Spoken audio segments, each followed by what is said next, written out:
Mais pourquoi est-ce que tout le monde devrait savoir exactement tout ce que vous avez comme projet?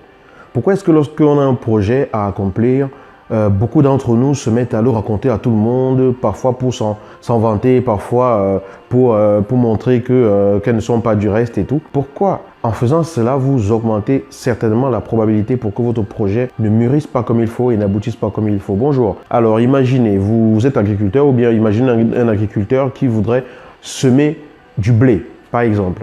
Il lance du blé en terre, puis il retourne la terre et tout pour recouvrir la graine de blé de terre. Qu'il s'agisse de blé, de maïs ou de n'importe quoi, quelle que soit la semence que vous enfouissez dans la terre, il y a bien l'expression, il y a bien le fait de l'enfouir. L'enfouir, la semence, c'est ce qui porte le germe, qui portera les fruits de ce que vous recherchez, de ce que vous voulez cultiver. Lorsque vous avez un projet qui vous tient véritablement à cœur, il n'est pas question de vous mettre à le crier sur tous les toits. Une semence qui est lancée comme ça et qui n'est pas recouverte de terre, qu'est-ce qui se passe? Les oiseaux viennent, la mangent et finalement, rien n'est produit. Alors, si vous jetez vos projets comme ça en pâture à toutes les personnes autour de vous, même les personnes mal intentionnées, vous courez bien le risque que ce projet-là prenne trop de temps pour aboutir ou n'aboutisse pas dans le sens qui pourrait véritablement être celui que vous recherchiez. Pour vous éviter cela, apprenez tout simplement à ne partager les projets qui vous tiennent à cœur qu'avec les personnes dont vous êtes absolument certain du fait que ces personnes-là sont avec vous, qu'elles sont bienveillantes et qu'elles ne veulent que votre épanouissement, quelles que soient vos décisions que vous prenez. Ne racontez pas vos projets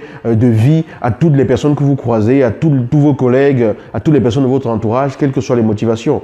Parce que le faisant, c'est comme si vous balanciez vos graines au gré du vent et finalement, tous les rapaces vont venir bouffer toutes ces graines et ça ne produira aucun fruit. La nature a prévu qu'une graine, pour vraiment produire, soit enfouie en terre. Quand elle est enfouie en terre, qu'est-ce qui se passe? Personne ne la voit. Ça veut dire qu'elle fait son chemin quelque part dans le secret, dans l'intimité de ce milieu-là qui lui fournit tous les éléments nécessaires pour pouvoir arriver à floraison et grandir et donner les fruits que l'on recherche pour plus tard.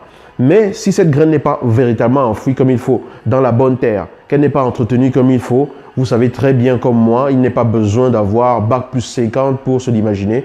Il n'y aura absolument aucun abus. La puissance et l'efficacité se cultivent dans un silence qui sait protéger ce qui est de plus cher et qui sait le nourrir dans cette intimité-là, parce que c'est dans cette puissance du silence que tous les éléments affluent à vous. Partagez seulement avec les personnes qui sont bien intentionnées envers vous, les personnes qui vous sont confidentes, les personnes qui regarderont dans la même direction que vous, les personnes qui comprendront l'importance de cela et souhaiteront pour vous que ça aboutisse de façon complètement désintéressée. En un mot, les personnes dont vous êtes sûr de l'amour inconditionnel en ce qui vous concerne. C'est une erreur très commune que beaucoup de personnes commettent. Il ne s'agit pas de juger qui que ce soit. Moi, de mon point de vue, lorsque vous avez quelque chose que vous êtes en train de mûrir, que vous voulez mettre en place et tout, tant que les éléments ne sont pas clairs, tant que les choses ne sont pas en train de se dessiner clairement devant votre esprit, gardez le silence et mûrissez la chose au lieu de disperser toutes les idées que vous avez au vent, au gré des personnes qui pourraient piétiner ce qui vous anime. Si ce n'est pas encore le cas, je vous invite à vous abonner à la chaîne, juste là à l'angle, et partager la vidéo. À bientôt dans une nouvelle vidéo.